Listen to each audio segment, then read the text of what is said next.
The wind howls like a hungry wolf across the frozen plains of Greenland, carrying only the biting promise of a cold that can freeze the very life from your bones.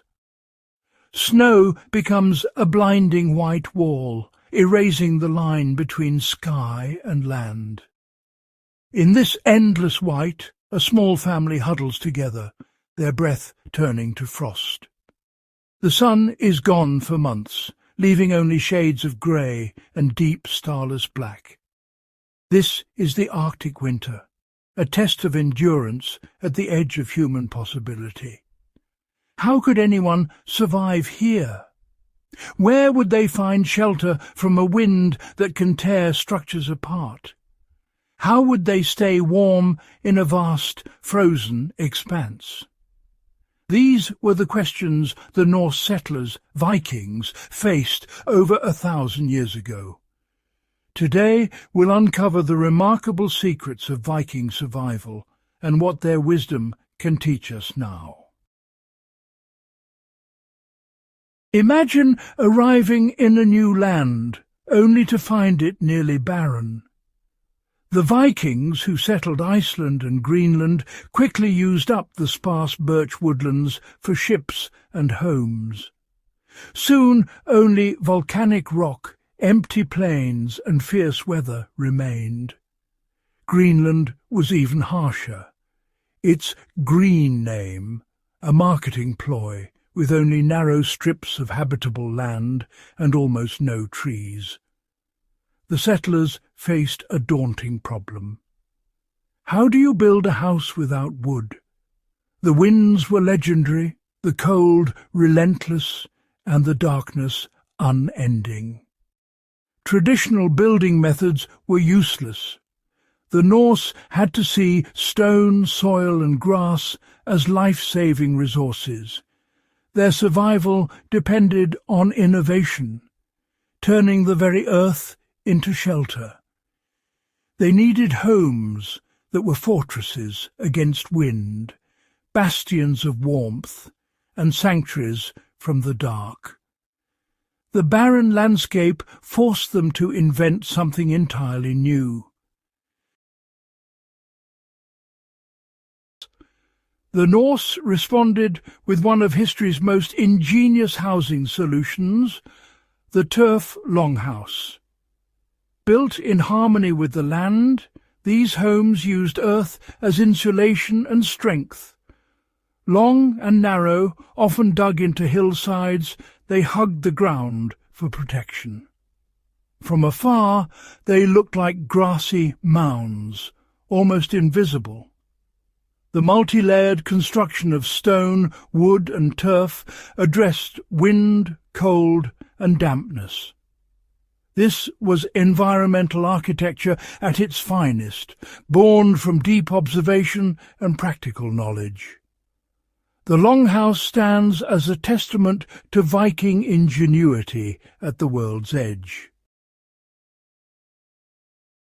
Every longhouse began with a foundation, its anchor to the earth. Builders dug the floor below ground level, using the stable temperature of the subsoil for warmth.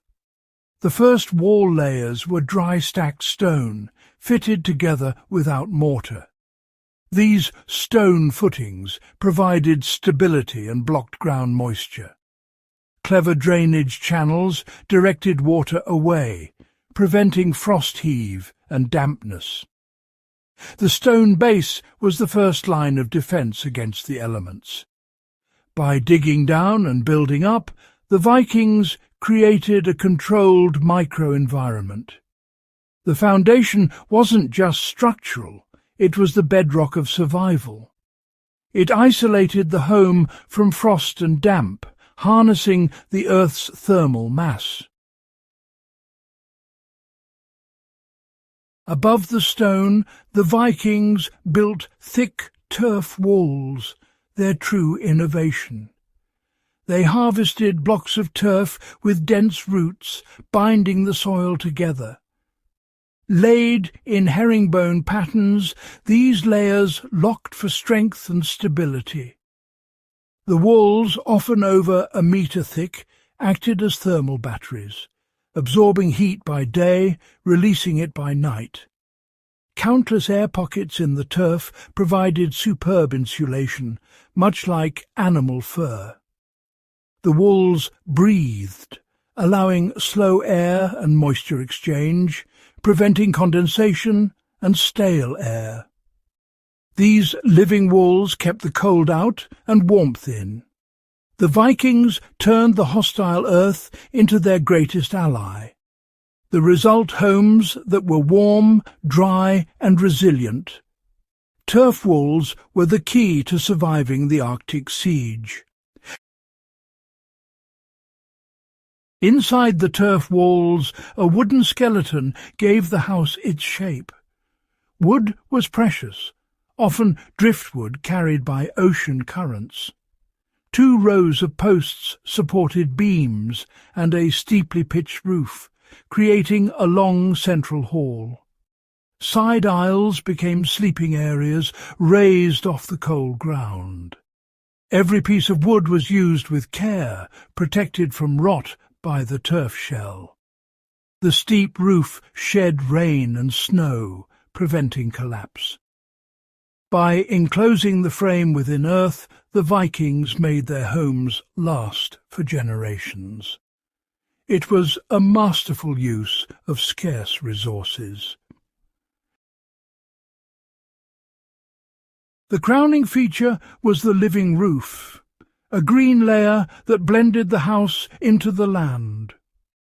Over the rafters, builders laid woven branches, stone slabs, or even whale bones. A waterproof membrane of birch bark or dense clay-rich turf kept water out. On top, blocks of living turf, grass and all, anchored the roof and insulated the home. The grass roots bound the roof together while the weight resisted fierce winds. In summer, the roof bloomed with wildflowers. In winter, it held in precious heat.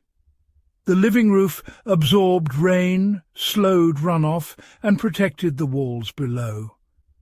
The Vikings created a self-sustaining, climate-adapted system, using the very ground they walked on. Today, many try to recreate Viking turf houses, but most fail. They leak, rot, or collapse. Why? We've lost the deep, hands-on knowledge the Vikings had. Their skills were passed down through generations, learned by touch and observation. They knew which turf to cut, which stones to use, and how to shape every detail for strength and durability. Modern builders often use the wrong materials or miss subtle design features. The result? Houses that look right, but lack the living system that made originals endure. True sustainable building is about understanding how materials interact with the land. The Vikings' success was built on countless small perfected details. Their wisdom is hard to relearn, but vital for us today. The Viking longhouse offers powerful lessons for our own age of climate change. The first, use local materials. The Vikings built with what was at hand, minimizing environmental impact. Second, design for nature, not against it. Their homes worked with wind, cold and rain, not in spite of them. Third value, traditional wisdom. Centuries of knowledge passed down by practice created homes that truly belong to their place. We should ask, what resources are abundant in our own regions? How can we design buildings that respond to our climate? The failures of modern reconstructions show that ancient knowledge is sophisticated, not primitive. We must respect and learn from traditional cultures who know how to live in balance with their environment. Survival isn't about conquering nature, but finding our place within it. The silent green mounds of Viking turf houses remind us of that timeless truth. Their legacy is a blueprint for resilience, if we're willing to listen.